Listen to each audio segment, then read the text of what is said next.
네, 오늘 저희 당 부동산 시장 정상화 특위 임명장을 드리고 첫 회의를 가지게 됐습니다. 우리 송석준 위원장을 비롯한 여러 위원님들 참여해 주셔서 감사드리고 전문성과 또 지역 관련성을 중심으로 모셨으니까 정말 최선을 다해서 부동산 시장이 정상화되고 모든 국민들이 부동산과 관련된 재산에 있어서 손해를 입지 않고 내 집 마련의 꿈이 실현될 수 있도록 하는 정책들을 촘촘히 짜주시기를 부탁드립니다.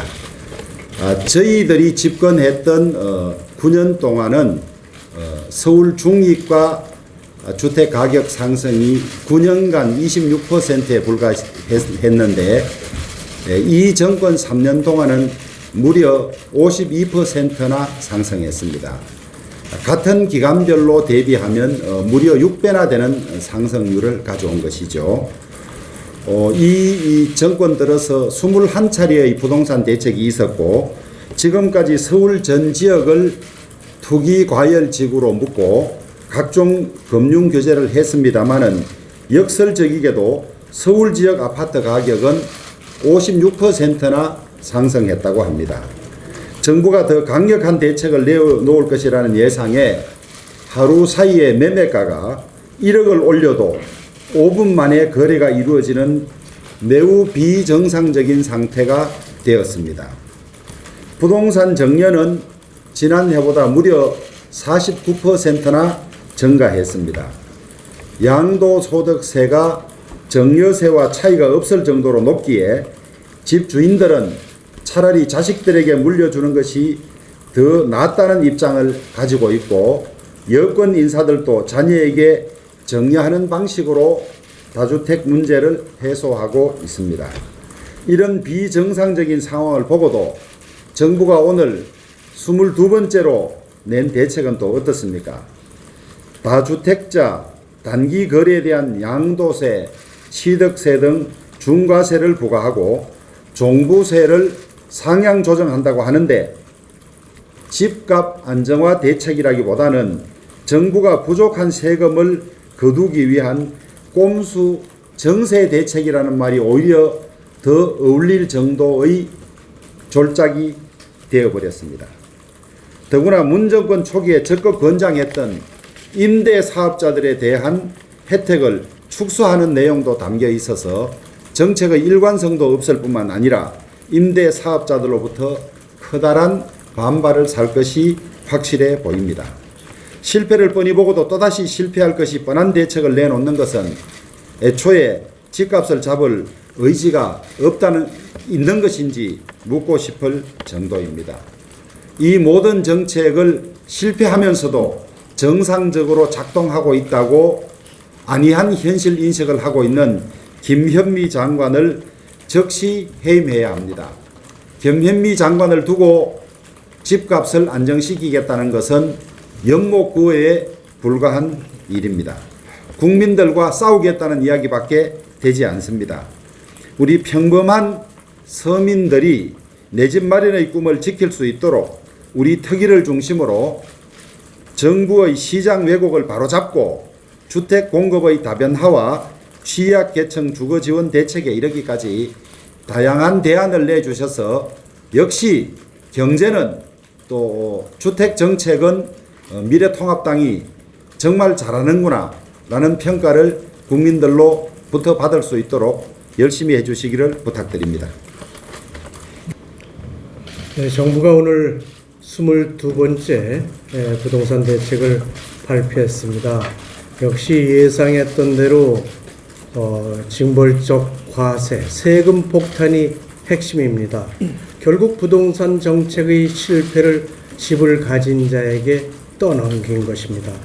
1주택자부터 다주택자까지 세부담이 늘어날 수밖에 없고 그 부담은 고스란히 세입자에게 전가되거나 또는 매물 잠김 현상과 전월세 시장의 혼란으로 이어질 것으로 우려되고 있습니다. 젊은이들은 집을 사지 못해 절망하고 또 중장년층은 집을 갈아탈 수 없어 고생이고 노년층은 소득도 없는데 오른 집값으로 앉아서 세금 폭탄을 당해야 하는 이런 현실이 올바른 정책인지 묻지 않을 수 없습니다.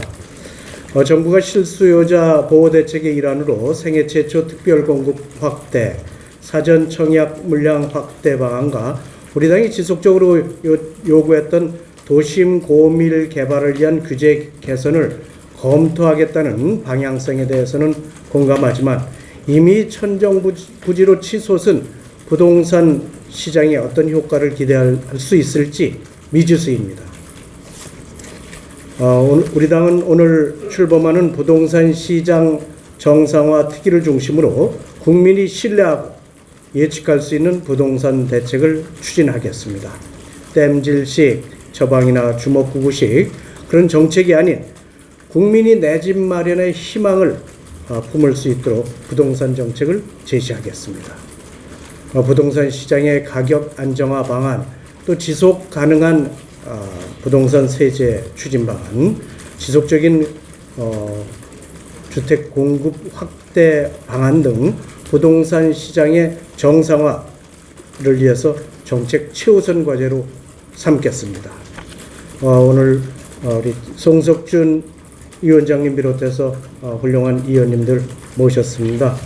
앞으로 특위를 중심으로 해서 부동산 시장 정상화 방안에 대해 정책위에서도 적극적으로 지원해서 꼭 국민들에게 희망을 드릴 수 있도록 하겠습니다. 예, 엄중한 시기에 부동산 시장 정상화 특별위원회 위원장을 맡게 돼서 어깨가 무거움을 느낍니다. 함께 해주신 우리 원내 의원님들과 또 각계 전문가 우리 의원님들과 함께 문재인 정부에 의해서 정말 비정상적으로 돌아가고 있는 우리 부동산 시장 정상화를 위해서 최선을 다하겠습니다. 오늘 오전에 22번째 문재인 정부의 부동산 대책이 발표됐습니다. 이번에는 뭔가 좀 새로운 획기적인 대책이 나오는 줄 알았습니다. 하지만 결론은 역시 뻔했습니다. 세제 강화, 오로지 징벌적 세수 징세 강화 이런 대책으로서 뭔가 이 현재 이렇게 폭등하고 있는 집값을 잡겠다고 하는 것은 정말 어불성설입니다. 이미 상식입니다. 우리 세금은 전가 현상이 나타납니다. 또 다른 증세는 또 다른 또 가격 폭등으로 이어집니다. 근본적으로 시장 정상화를 위해서는 시장이 원하는 공급 제대로 해야 됩니다. 이번에 공급 대책이 뭔가 보니까 그저 실망스러운 TF 만들어서 검토 가능 대안들, 뭐 예를 들면 도심 고밀 개발을 위한 도시계획 규제 개선 등을 검토 대안으로 늘어났습니다. 이렇게 한가합니까? 지금 이 시대 우리 신혼부부들, 청년들, 우리 유자녀 가정들, 장기 무주택 가구들 지금 내가 원하는 주택, 내가 생활하고 있는 직장 근처에 갖고 싶어 합니다. 왜 그분들의 절규, 여망을 왜 외면합니까? 얼마든지 우리는 찾아보면 현실적인 대안을 만들어낼 수 있습니다. 지금 용적률 규제 제한을 과감하게 풀어서 계획되고 준비된 재건축, 재개발 지역 당장 허용해야 합니다. 당장 공급해낼 수 있습니다. 또 역세권, 또 공공용지 등을 찾아보면 얼마든지 우리가 원하는 많은 수요자들이 원하는 지역에 그런 다양한 유형의 주택을 공급할 수 있습니다. 서둘러야 합니다. 우리 당에서는 그런 다양한 주택 공급 방안에 대해서 또 관계 전문가와 논의를 통해서 여러 가지 대안을 한번 제시해 보겠습니다. 또 단기적으로 지금 서울 인기 지역과 주변 도시 지역과 연계 교통망만을 우선 편리하게만 해줘도 단기적으로 우선 그분들이 이런 인기 지역으로의 주택 수요가 줄어들 수 있습니다. 예를 들면 광역버스 노선이 서울시의 반대로 경기도 주변, 인천시 주변 지역과의 그 연계 노선이 지금 개설되지 않고 있습니다. 우선 그런 것부터 푸십시오. 당장 주변 도시와 서울 도심 지역과의 연계 교통 노선만 우선 풀어줘도 많은 고통이 해소됩니다. 또 수요가 주변으로 흩어질 수 있습니다. 중장기적으로는 도로망 확충, 그리고 전철망, 주변 도시와 인기 도심 지역과의 교통망 확충만 해준다면 불필요하게 그런 과도한 수요, 우리 도심 인기 지역의 수요를 잡아낼 수 있습니다. 보다 현실적인 접근 방법, 우리 당에서는 적극 강구해 보겠습니다. 고맙습니다. 문재인 정부가 들어와서 20여 차례의 부동산 대책을 발표했지만 계속 실패를 거듭하고 있는 것은 부동산 정책의 방향과 출발을 저는 잘못했다고 생각합니다. 부동산 시장을 내리누르고 대출 규제를 강화하는 방법으로는 절대 이 부동산 이 집 가격 상승을 잡을 수 없다는 건 이건 역사적으로 증명된 그런 사실이라고 저는 생각합니다. 방도는 저는 있다고 생각합니다. 실제로 우리 압구정 제가 대표하고 있는 강남 3구에서 압구정동에서만 지금 재건축 사업을 추진하면 29개 단지에서 2만 8천여 가구를 지을 수 있습니다. 여기에 용적률을 100%포인트만 올리면 1만 가구가 더 나옵니다. 이런 방도가 있는데 왜 이렇게 있는 길은 외면하고 이념적으로 계급적으로 자꾸 이 부동산 문제를 해결하려고 하는지 저는 안타깝습니다. 그러므로 문재인 정부는 이 부동산 대책, 부동산 문제는 시장의 원리에 맡겨놓아야 한다고 저는 생각합니다. 잘못한 것도 많다라고 비판을 하지만 그때 가계부채 문제가 처음 좀 부각이 됐을 때 하우스 푸어라는 말이 있었습니다.